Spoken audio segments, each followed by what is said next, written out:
तो दोस्तों इस वीडियो को स्टार्ट करने से पहले मैं आपको ये बताना चाहता हूँ। हम एक complete web development video series ले आ रहे हैं जिसमें हम बिल्कुल ही बेसिक से लेकर एडवांस तक वेब डेवलपमेंट कवर करेंगे।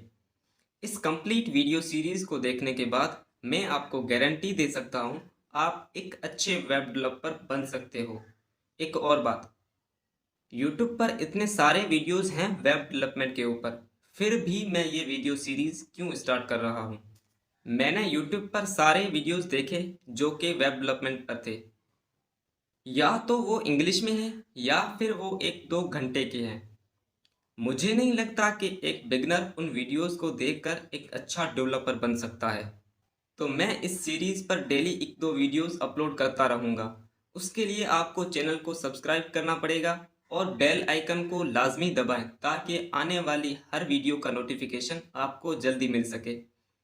तो आज के इस वीडियो का टॉपिक है वेब डेवलपमेंट का इंट्रोडक्शन। यहाँ पर नीचे लिखा हुआ है क्रिएटिंग एंड मेंटेनिंग वेबसाइट्स।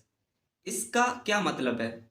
इसका ये मतलब है हम दो तरह से वेब डेवलपमेंट पर काम कर सकते हैं।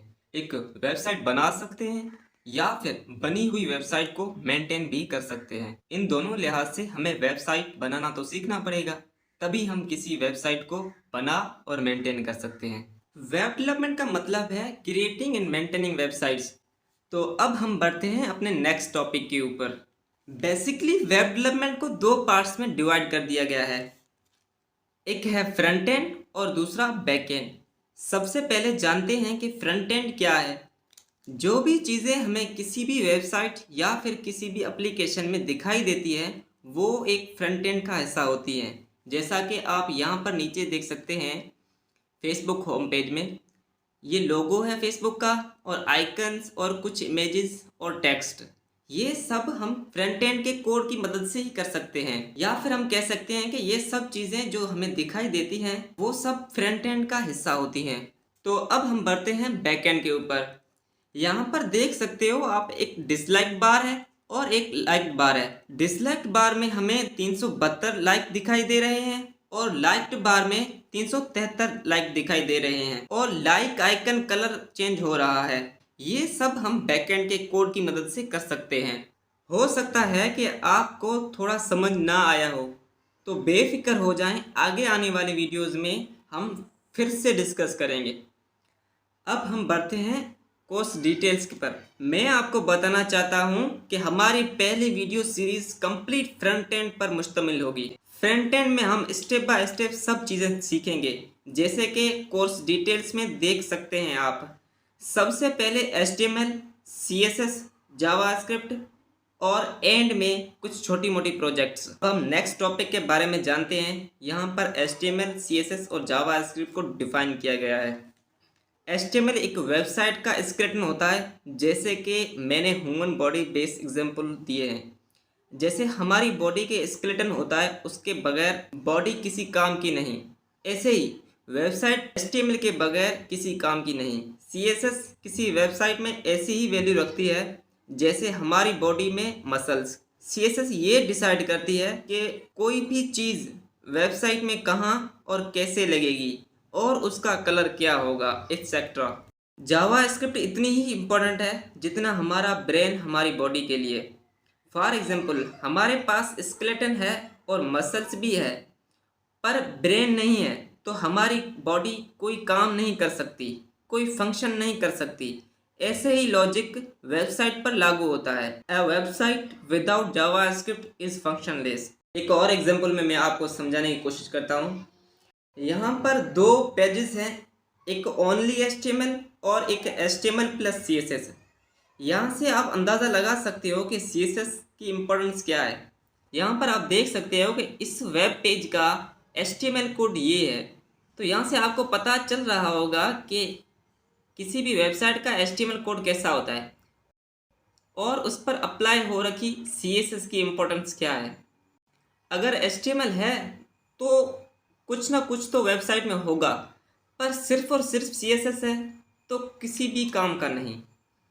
आगे बढ़ते हैं। हमारा अगला टॉपिक एक्सटेंशन, जिसके बारे में कोई भी नहीं बताता। अभी आपको पता चल जाएगा ये सीखना कितना इम्पोर्टेंट है। अगर आपको फाइल बनाना नहीं आता तो फिर आप कोड किस पर करोगे? असल में मेरा मकसद है आपको कॉन्सेप्ट्स के साथ सिखाया जा सके। अब आप यहाँ पर देख सकते हैं कि मैंने एक फ़ाइल बनाया है जिसका नाम लिखा है इंडेक्स और उसकी आइडेंटिफिकेशन की है .html से। यहाँ पर आप नीचे देख सकते हो मैंने एक एग्जाम्पल में नाम लिया है और डॉट में मैंने पावर एक ज़ात का नाम लिखा है। तो यहाँ पर आप अंदाज़ा लगा सकते हो कि फाइल का नाम और उसकी एक्सटेंशन कितनी इम्पोर्टेंस रखती है। अब हम आते हैं दूसरे एग्जाम्पल पर। अब मैंने यहाँ पर स्टाइल नाम दिया है और इसकी आइडेंटिफिकेशन की है CSS से। अब यहाँ पर आप नीचे देख सकते हो कि मैंने एक और नाम लिखा है और डॉट देकर उसकी आइडेंटिफिकेशन करवाई है उसकी ज़ात से। तो आप अंदाज़ा लगा सकते हो कि एक्सटेंशन कितना मायने रखती है। जब भी आप कोई भी CSS का फाइल बनाओगे तब आपका एक्सटेंशन CSS होना लाजमी है। जब भी आप HTML का कोई भी फाइल बनाओगे तो उसकी एक्सटेंशन HTML होना लाजमी है। ऐसे ही जावा स्क्रिप्ट का आप कोई भी फाइल बनाओगे तो इसकी एक्सटेंशन होगी JS which means Java script. अब मैं यहाँ पर आपको एग्जाम्पल्स के साथ समझाता हूँ। सबसे पहले आपको डेस्कटॉप पर आ जाना है और आपको राइट क्लिक करके शो मोर के ऑप्शन में आ जाना है और यहाँ पर न्यू टेक्स्ट डॉक्यूमेंट क्रिएट करना है। अब आप देख सकते हो कि मैंने टेक्स्ट डॉक्यूमेंट बनाया तो उसकी एक्सटेंशन क्या है। आप यहाँ पर फिर से आएंगे और रीनेम करेंगे। अब आपको लास्ट में ये डॉट है और इसके लास्ट में TXT विच मीन्स ये टेक्स्ट डॉक्यूमेंट है। अब हम क्या करते हैं कि HTML डॉक्यूमेंट बनाते हैं। उसके लिए हमारे पास क्या होना लाजमी है, एक नाम और एक एक्सटेंशन। अब हम इसको सबको डिलीट करेंगे। अब हम नाम लिखेंगे। मिसाल के तौर पर मैं नाम लिखता हूँ अली, ठीक है, और उसकी आइडेंटिफिकेशन करवाता हूँ HTML से, क्योंकि मैं किसका फाइल बना रहा हूँ, HTML का फाइल बना रहा हूँ। अब जो भी आपके पास ब्राउज़र होगा, डिफ़ॉल्ट ब्राउज़र, जैसे कि मेरा है क्रोम डिफ़ॉल्ट ब्राउज़र, पहले थी एक्सटेंशन TXT, तब ये आपको आइकन दिख रहा होगा। अब मैंने इसकी आइडेंटिफिकेशन की है HTML से, तो मेरा ब्राउज़र जो है, जो भी डिफ़ॉल्ट ब्राउज़र होगा उसका आइकन आ जाएगा HTML पर। जैसे ही मैं इंटर दबाऊंगा तो ये फाइल सेव हो जाएगी और इसका आइकन चेंज हो जाएगा जो भी आपकी डिफ़ॉल्ट ब्राउज़र होगी। तब मैं इंटर करता हूँ, अब यस करता हूँ, अब ये क्रोम के आइकन में चेंज हो गई है। तो ऐसे ही फाइल आइडेंटिफिकेशन होती है। वो किससे होती है, वो एक्सटेंशन से होती है।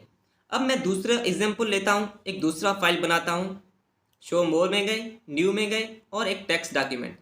अब हमें टेक्स्ट डॉक्यूमेंट नहीं चाहिए और ना ही HTML डॉक्यूमेंट चाहिए।